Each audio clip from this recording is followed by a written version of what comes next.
দোস্ত রস খাবি? খাওয়ার তো দরকার, কাছে তো টাকা পয়সা নাই, আমার কাছেও নাই। তাই রস চুরি করি। চল। গাছে উঠতে পারি? না আমি গাছে উঠতে পারবো না, তুই গাছে উঠবি। আচ্ছা ঠিক আছে। তুই এই যে গাছে বান্ধা আছে কিন্তু।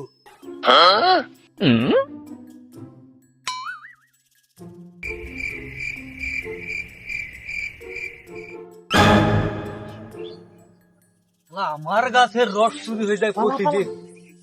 এই কেরা রে, এই বের আজ কি গাছের গুড়ায় বসে থাকবো, দেখি সমুদ্রে আয় আজ কি আজ রস যে কি করে চুরি করিস।